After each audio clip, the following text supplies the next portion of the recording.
So this happened a few months ago. I'm a sophomore in college and was traveling down to my hometown after break. I was having some relationship issues with my stepmom, so I didn't want to stay at my dad's house the night I arrived in my hometown. So I phoned a friend of mine from high school, asked if I could stay at his place. I knew from social media that he was still in town, and I've stayed at his place before, so I knew there would be a place for me to stay if they could allow it. My friend, let's call him Z, seemed like a pretty normal dude. We weren't best friends or anything, but we got pretty close by the time we graduated. We would occasionally text or hang out if I was in town and catch up, reminisce on the times we spent in orchestra or in English class. When I called, he seemed extremely enthusiastic. Z's a normally upbeat guy, but this time it seemed like he was getting a brand new car. I didn't think about it at the time, and he said I could sleep in his guest room, so I headed over. When I got to his house, he was just as excited as he was on the phone. He was bringing up stuff to do like getting high and watching weird movies or playing video games. Z's parents weren't home, so he really wanted the opportunity to smoke. I was pretty tired from the drive, but since we rarely see each other, I thought a little bit of bonding couldn't hurt. We played Smash Brothers, smoked some weed, and just chatted for a few hours. It was longer than I wanted, but I was having fun, so whatever, right? By the time it was getting late, around 2 a.m., he started asking some pretty weird questions, like if I ever wondered what it was like to kill someone, or if I thought anyone would miss me if I was gone. This, along with some pretty normal questions like if I had a boyfriend, or how my parents were doing, or if I was making any friends at school, gave me a weird feeling. I was confused in the moment, but it didn't hit me until after that. Z could be assessing me for something bad. The weirdness of it all made me just want to go to bed. We stopped the game and both went into the basement where his room and the guest room were. We said goodnight. I went to my room and got ready for bed. I was having trouble sleeping, just insomnia that I've had for a while, so I stayed awake for around an hour until I heard some movement outside of my room. The walls were pretty thin, and I could hear footsteps walking past my door and up the stairs to the main floor, then back down quickly after.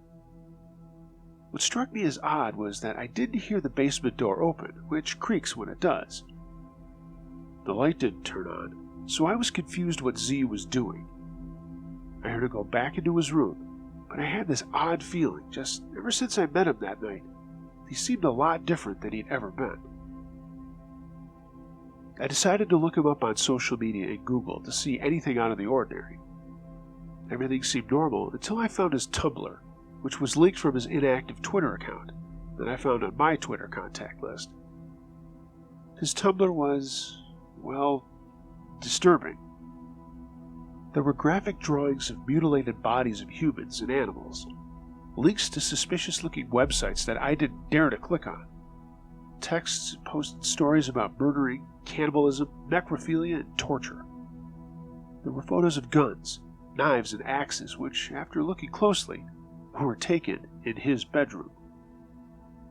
The last post, around a week prior, was a text post from the account saying he wished he could find someone easy to kill, like a homeless person. I was immediately filled with dread. I knew he was going to do something. He must have gone up the stairs to lock the door, and I packed my things. Luckily, I packed lightly. Opened the small window at the top of my bedroom wall, and I started desperately climbing through. As I was pulling my legs through, he opened the door. It was dark, but the streetlight illuminated enough for me to see that he was carrying something long and skinny, so probably a knife. He didn't say anything. I didn't say anything. I just turned around, hopped in my car, and drove as fast as I could to my dad's house. I immediately blocked him everywhere and reported his Tumblr account, not before telling the police. They said they couldn't do anything as the guns were registered under his dad, and he hadn't actually done anything yet.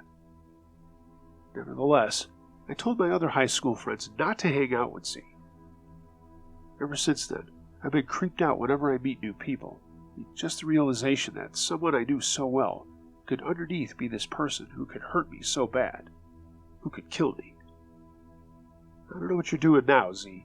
I'm not sure I want to know, but I hope you're getting help. Anyway, let's not meet again.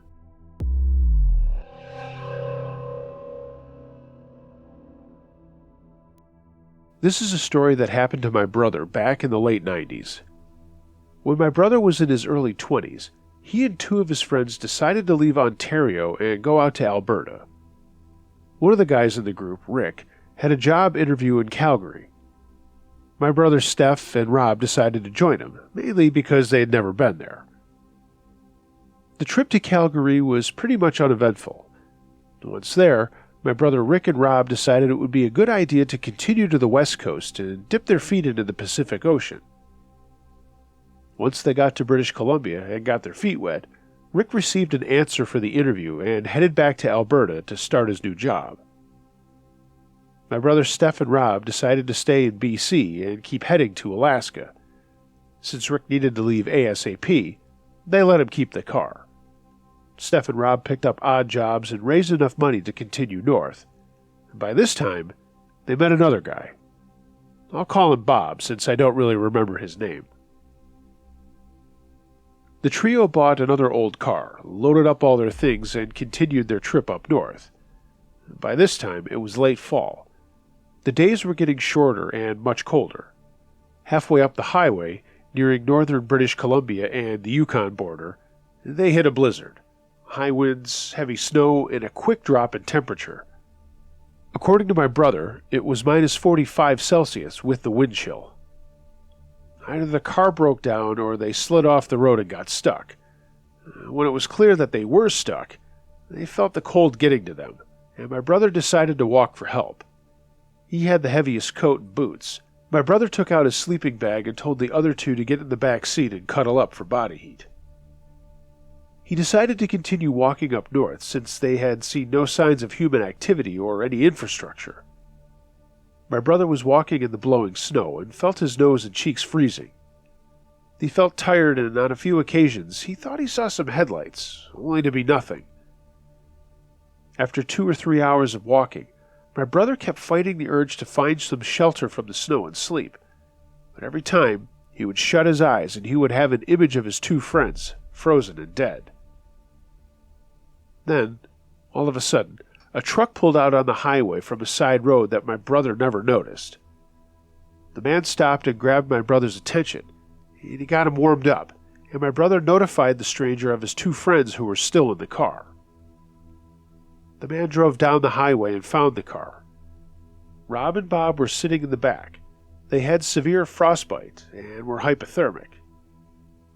Turns out, the guy in the truck was leaving a mining camp that had shut down for the season. He was the last one to leave and was going to head up north to Whitehorse. If he would have left earlier, or if my brother would have walked slower, they would have missed each other. To that man who spotted my brother and helped his friends on that desolate highway, if you hear this story, thank you for saving my brother and his friends.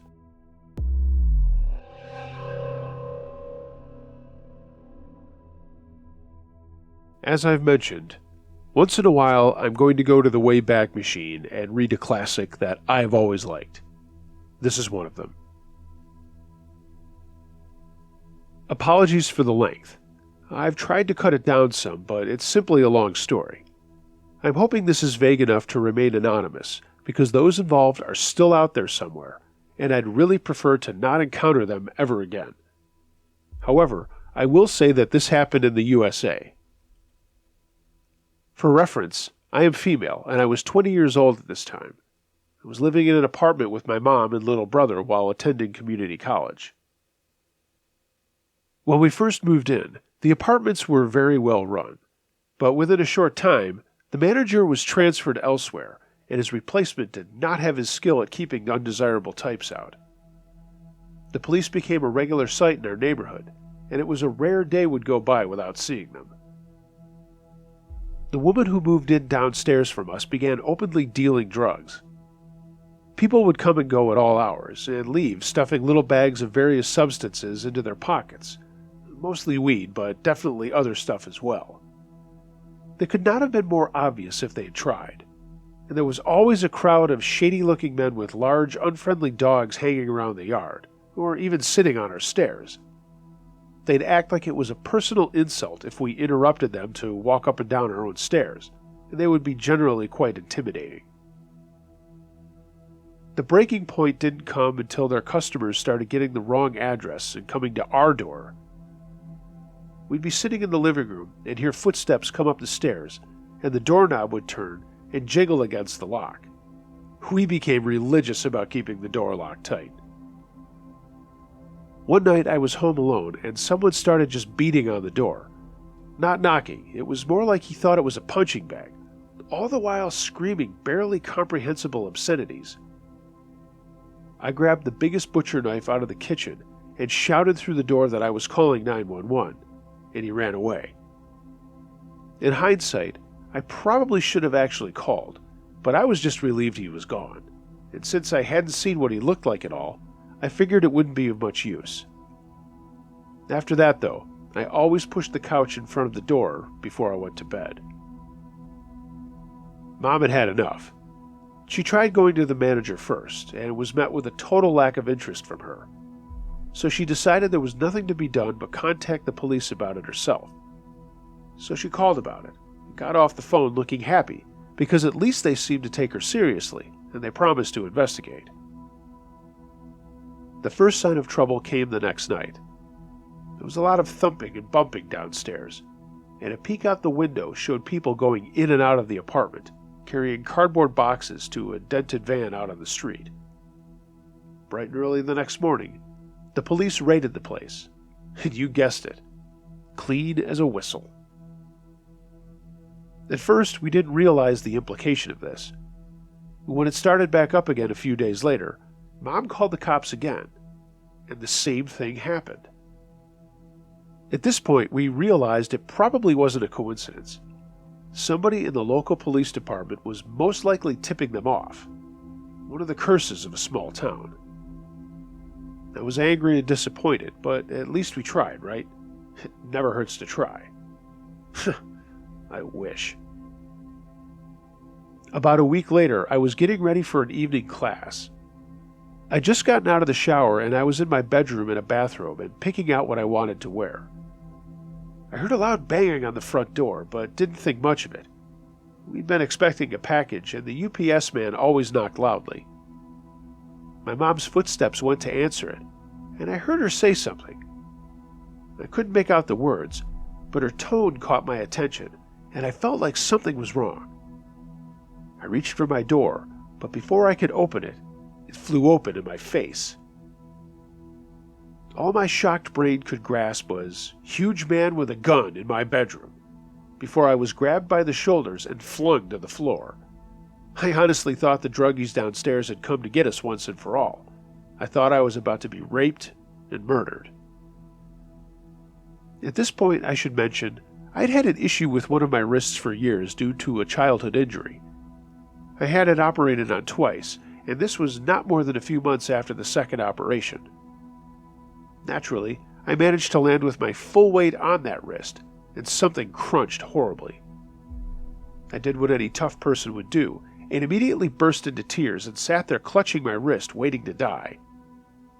I guess I must not have looked very threatening like that, because he stepped back a bit, and that's when I saw the police on the front of his vest. The next few minutes were a bit of a blur. Somehow I was herded out into my living room where my mom was, and the cop left without saying more than a "wait here." I was completely dazed. Mom was pretty much having hysterics, and there was all kinds of shouting and activity going on outside. After a short while, the cop returned and informed us, to paraphrase, "Sorry, wrong address. Hey, shit happens. We can't be perfect all the time. My name is Officer Shinkin. Here's my card. You can call if you have any questions." Then he left. I went straight to the emergency room and spent the next 2 hours getting my wrist x-rayed and put into a splint. And then I went to math class because I didn't know what else to do. I was terrified of being at home. Needless to say, I learned nothing whatsoever, but the support of my teacher and classmates was reassuring. The next morning, somebody knocked on the door.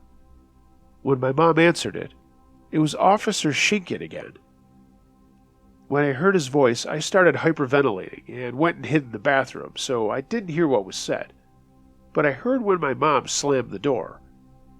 She was absolutely furious. I'd never seen her look so angry.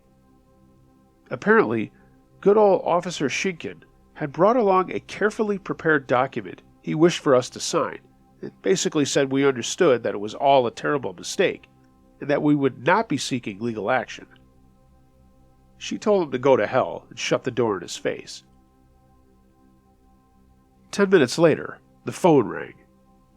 It was one of the nurses at the emergency room saying somebody claiming to be law enforcement had just come by trying to get copies of my ER visit records, but they didn't have permission to release those, and if I wanted them to have them, I'd have to come and sign the forms. Oh, hell no. Further questions revealed that, yes, the man matched Officer Schinken's description, and furthermore, he had told the nurse that he was not the officer involved, but was investigating the incident. I started to find that pretty much everyone that I'd told my story to would get a funny look on their face and say, "This cop, was his name Officer Schinken?" And then they would launch into their own horror story about him. My high school teacher said that he shot one of her former students during a marijuana bust and left him on the ground to bleed to death, but the other officer on the scene did first aid and saved his life. One of our neighbors said he dragged said neighbor's disabled uncle down a flight of stairs by his feet, hitting his head on every concrete step. And another neighbor said Officer Schinken pulled him out of the shower by his hair and held a gun to his head, all over a parole violation. And Google said he'd once been fired from a nearby city for shooting a handcuffed man in the head, killing him. He claimed it was somehow self-defense and was fired, but never charged with any crime. The medical bills for the ER visit and such ended up being over $7,000, and I didn't have insurance, so I basically had no choice but to file a suit. I found myself a lawyer and submitted a claim. And that's when the shit really hit the fan. We started getting disturbing phone calls at all hours of the night. Sometimes just silence at the other end, or the sound of somebody breathing, and sometimes graphically sexual comments. When we stopped answering the phone, they just let it ring until the machine picked up, and then immediately hang up and do it again. My mom went to her car one morning and opened the door, only to discover the handle had been coated in some kind of caustic chemical. She washed it off quickly, but still ended up with burns and another emergency room visit.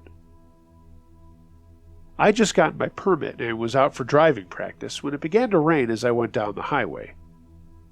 I flipped on the windshield wipers and discovered that they'd been coated with grimy motor oil, smeared across the windshield and completely obscured my vision.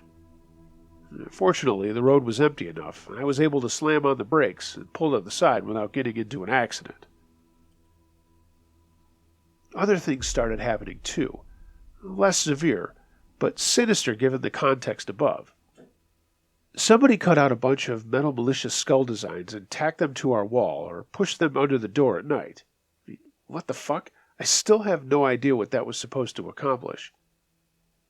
Furniture was stolen off the porch. My boots vanished when I left them out there, and oddly, several pounds of weed in a plastic sack appeared on our porch one morning.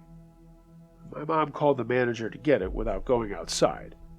And for once in her life, the lady did something useful and actually fetched it and threw it in the dumpster.